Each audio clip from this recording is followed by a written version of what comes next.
Hello, today we're going to look at a wood chipper rotor kit, assembly kit, where the hammers and the blades are attached. When you're doing the replacement for the hammers, there's a specific way the hammers have to go on. Okay, in the manual you can see it, but it's not that easy. So right here are the flat edges, right? As you can see, flat edge, no lip, kind of like this side, right?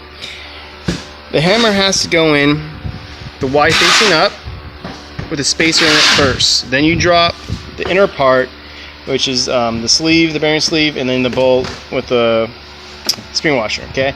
But on this side where the little wing is, it's the opposite.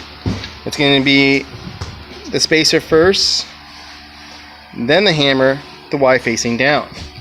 So these two will look the same, will be the same, and then these two will be the same on how they are assembled. Now on this one I have the plate taken off the wood chipper. I believe it to be easier.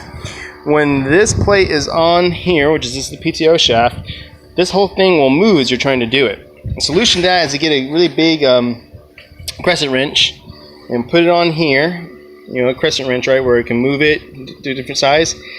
All right, and then with one hand, with one of these, an Allen wrench, 8mm, stick it on there, and then push with one hand, and then with the other, okay, holding the plate in place. But that's a little harder.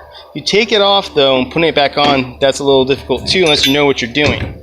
So as you can see right here, that this one already has what is this called, the key parallel pin. Okay, sometimes this comes out. If this is out, okay, you have to put it back in. You have to put it in like this. And when you push on it, it gets a little hard as you push it in. Now you don't want to make it flush, okay? You don't want to make it flush. What we want to do is actually kind of slide it in, and it gets hard, okay? Even if there's a little bit of a gap there, that's okay. You can push it until it's nice and tight. See, now it's not really, really nice and tight and flush. It has to go in that way and be nice and tight. If not, it's not going to work well. Okay, it's not going to slide onto here. First, as a spacer comes with, this has to go down into there. Okay, you can't do it right now because this pin's in here and I haven't taken it out yet. But this would drop in here like that. Then you would slide this with the pin, whether if it's in here or if it's on here, gently on there. I think it's easier to put it on here maybe, because then you can see it and you slide this part over it. Okay, or vice versa. But this is the way it has to be put on.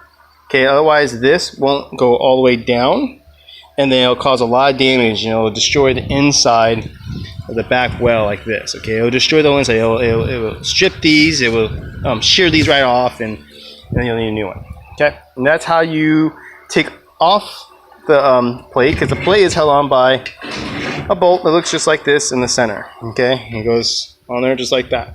Okay, and so that's how you take it off, put it back on, and how the orientation of how the hammers go. And these have to be like this, otherwise you'll have all kinds of jams and problems. Okay.